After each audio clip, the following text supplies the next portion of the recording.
Organize Me Radio, episode 91, Managing Assets, Equipment, and Inventory. I'm Naeemah Ford Goldson.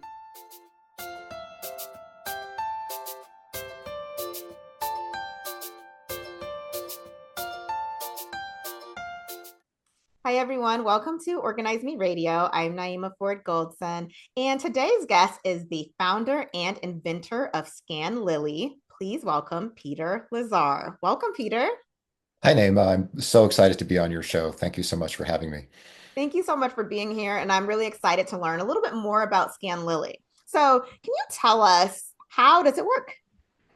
Okay, so Scanlily is an organizing app that people can use to create inventories very rapidly of things in their homes or businesses. It's really intended for homes and small business use. And so it centers around these little QR stickers that we sell on Amazon, Walmart.com that you buy, and you can put them on your things.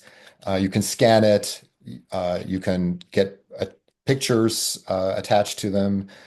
AI actually will recognize what you're doing. I'm going to do a little demo as we talk about that to very rapidly create an inventory of where your things are. And so you'll know like, oh, where's that tool? Oh, it's in the downstairs closet, or it's in my storage shed. And everything is GPS tagged, so it's great for moving.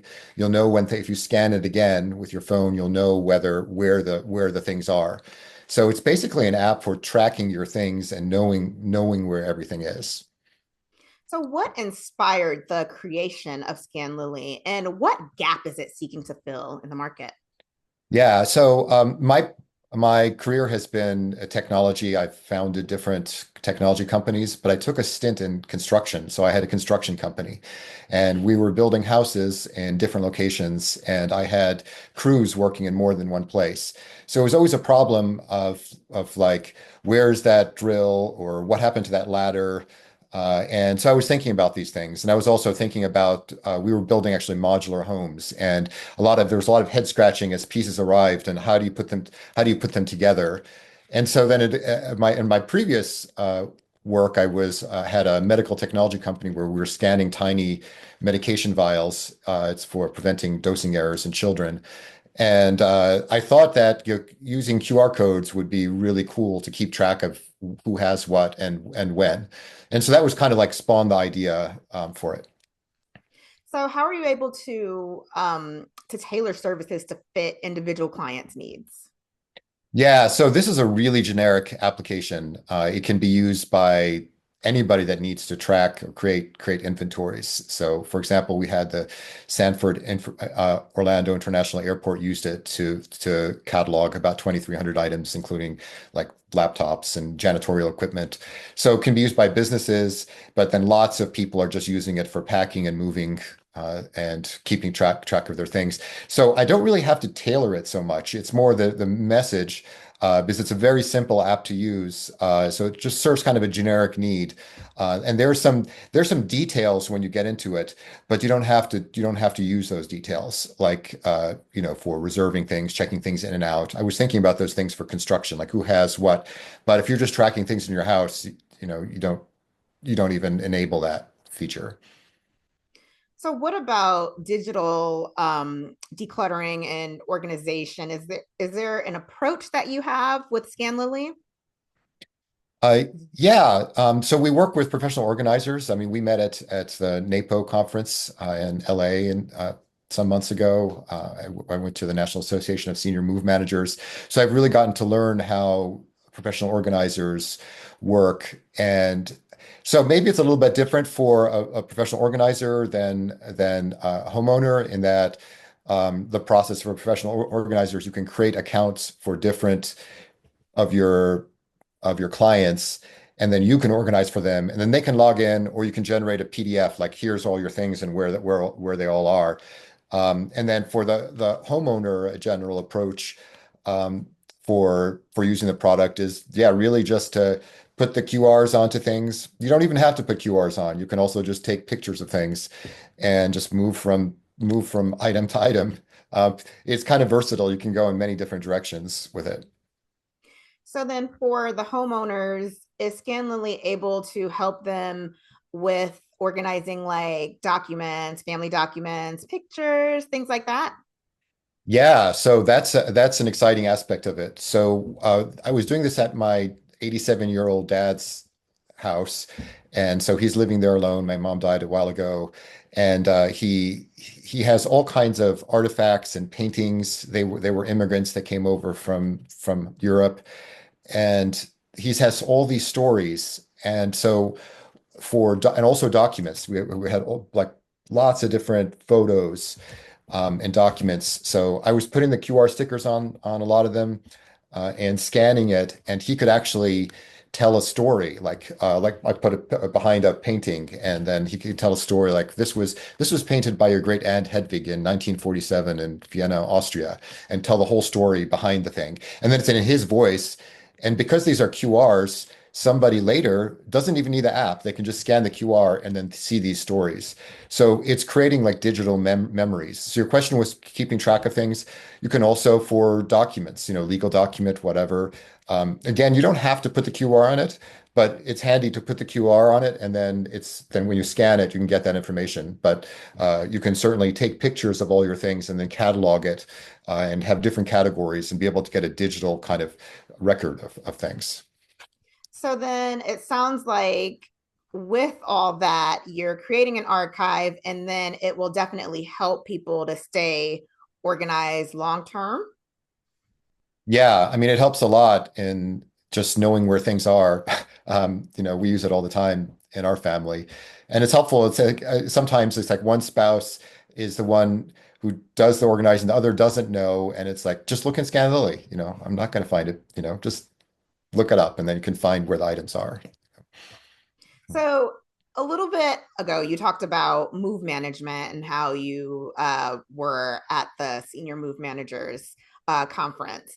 Can you tell us about move management and what types of services does it provide to help with a move? Because I know there are a lot of, especially with seniors, they're downsizing. My mom is downsizing right now. She's downsizing and relocating, and I'm helping her. So, what can I do to help her facilitate this move? Yeah, it's really ideal for move management, and often in moving, it's downsizing. And so the challenge you have is like, what do you want to keep? And that's a lot of move managers. It's almost like a helping profession, helping people let go of items and prioritize items. So by cataloging and inventorying all your things, then you or your adult children can go through them and say, oh yeah, I want this, or this goes to Susan, this goes to Joe, this goes to Goodwill. So first of all, you can assign, what's going to happen with all the things. And so even if you're thousands of miles apart, you can work together on that. You can also attach stories to things, of course, to make things. That's a challenge. A lot of, people that are downsizing, they may have millennial children, adult children who don't care about things as much. But if they had stories attached to them, then those things would have more meaning. So that helps in the move process and also helps in letting go. You could take pictures of stuff and then you can give it to Goodwill and you have it there so you can still see it. So that helps in that aspect of it. Then we also have these different kinds of labels, colored labels. We have labels which you can put four different kinds on a box. So I have four different identical on a box. So either side you can write on it. So these are really intended for moving. Like the color ones, you can instruct the movers, like put all the red ones in the kitchens, put all the blue ones in the living room. So it's a system that's both physical and digital to really help you in the moving process. Are there any best practices or top tips for people that are going through a move? Yeah, I think I kind of the advice is to take it one step at a time, make sure you have plenty of time in advance because it takes a while to go through all your things. And I think that I mean that's the advice is to move one step at a time. And best practices are to be thinking about the spaces, draw out the spaces. There are tools for that. What you can fit, what kind of furniture you can, what kinds you can't. Those are important aspects of it. And in terms of the product, Scanlily, I think that helps you in deciding really what you want to keep. So it's worth it to move through it. And um, I didn't talk about the AI aspects of it yet, but we can get to that. So it really sounds like this is something that can be helpful with people like me who are professional organizers in the industry who help people with moves, who help people with trying to, catalog their things. Of course, I'm one of those millennial Gen Xer kind of kids where I'm not interested in any of the things that my mom wants to keep, Mhm, mhm. but of course those things are important to her. But for us people that are in the productivity field, how are you staying up to date on the latest trends that affect us? Yeah, I mean, we've really tailoring this towards professional organizers and move managers, and it's through the people that are using it, the a lot of the professionals I'm working with and getting feedback. And as a small company, we're very quick to turn around and incorporate latest features and ideas, and we're attending the conferences. So that's where we learn just by talking a lot and being out in the move manager professional organizing community. So I think that's influencing us a lot. And then, of course, we have to stay on top of technology as well. And what are the technological trends that can help? Okay, so speaking of technology, let's Uh, talk about AI. yeah. What about AI? What role does it play with your app? Yeah, maybe I know this is a podcast, but it's also some people are seeing it, but I'll just talk through and I'll give an example of how quickly this can work. And I'll show an example of taking a little QR code. And oh, a best practice, by the way, when you're using Scanlily is to put it on your finger first. So when you take the picture, it's faster that way. And then you can choose whether you want to add an item or a container. And this is an item, so a container contains other items clearly. And I have AI image recognition turned on. So this is just a label maker. So I'm just going to take a picture of it. Okay. And then I'm taking a picture of a label maker box. And then now I'm going to take another picture of the item of the side of the box that has like the serial number and the UPC. But if there's any kind of writing, yeah, I think that's visible. Then you can do that. And then now I can just keep on just taking pictures rapidly. You saw how quick that was of all your things. Or you can move on then to the review process step. So I'm going to go to the review step right now. And um, you can see right here, it's a Brother P-Touch Cube performance label maker. The Brother P-Touch Cube performance labeler is a wireless label printer with Bluetooth technology. It features high resolution label printing, blah, blah, blah, blah. It categorized it into office supplies. So it looked at my pre-existing categories, color white, brand Brother. It has the serial number, it has the model number, and it's got the UPC as well for this thing. And so you saw how quickly that happened. So basically, with how the app works, the version that's coming out next week, when you scan it, you can scan the QR. You can do it without a QR as well, and just rapidly take pictures of things. It'll create these drafts, and that greatly lowers the bar of typing all this stuff in. It's not always perfect, so that's why there's this first step, and then after that, you go in and you can edit it.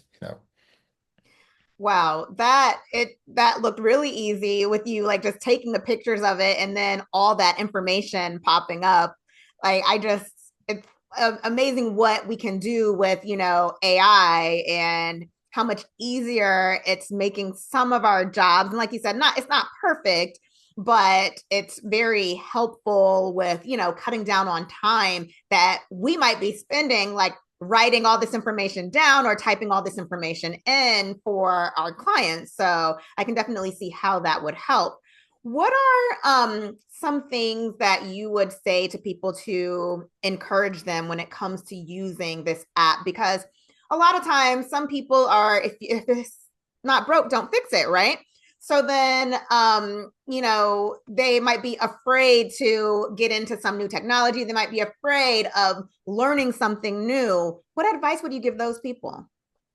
I mean, my advice is you can't break anything. So you can just go in there and just start taking pictures and see what happens. Press the buttons and play with it. It should be intuitive enough, for most people that they can get through it. Although it is good. Look at a couple of videos. We have over 30 different videos on different aspects of the thing. You can look at some basic ones, but it's simple enough just to jump in. I think so. My main advice is just not be afraid and just start trying it. And it's something new, and it's always hard to bring in something new that you're not already doing. But yeah, try it out. Some people will start doing it. Um, yeah. Okay, that's great. Okay, now, in the spirit of Organize Me Radio, I love to ask everyone that comes on the show, what is your favorite organizing product or productivity tool? My favorite is Google Calendar, and I rely on it so much for the reminders of what I'm doing every day and meetings. And now it's like if it doesn't get onto Google Calendar, I might miss it. So my life revolves around it. And Scanlily actually integrates with it as well. You can create reminders for yourself about a product, like change this air filter in 6 months, and then it'll go onto your Google Calendar. And there's other things you can reserve and pick up items. So I would say that's my favorite. So I agree with you on Google Calendar. It's Mhm. my thing as well. I love it. I share my calendar with my husband so he can see things, that I put on the calendar. Like he saw Mhm. that the podcast was on, so he knows not to call me or not to disturb me during this Mhm. time. So I definitely agree with that. The last question I'd love to ask you is what is your greatest professional achievement? I would say it's this. I mean, I've had already a long career, but this is kind of the culmination of what I've been doing, and I've put so much. And my team, there are 5 full-time people working on this, but yeah, I'm most proud of this. I just submitted a patent on Monday for the underlying technology. So yeah, it's my baby. I'm excited about it. Peter, thank you so much. Thank you for, letting us know a little bit more about Scanlily and going a little bit more in depth about the app. Can you tell everyone how they can find out more information about you and about Scanlily? Yeah, so you go to the website first of all, the www.scanlily, and so Scanlily.com. And we've got lots of videos there, so they click over to YouTube videos. You can also search for Scanlily on YouTube and see some things there. That's probably the fastest way. And then also we give demos very easily. So, just click on a book a demo and then we can show it personally. I think that's the best way to find out more. And then you see me at NAPO NASM conferences. We'll be there. Peter, thank you so much for being on the show. Well, thank you. Thank you all for joining us. Be sure to tune in next time for an all new episode.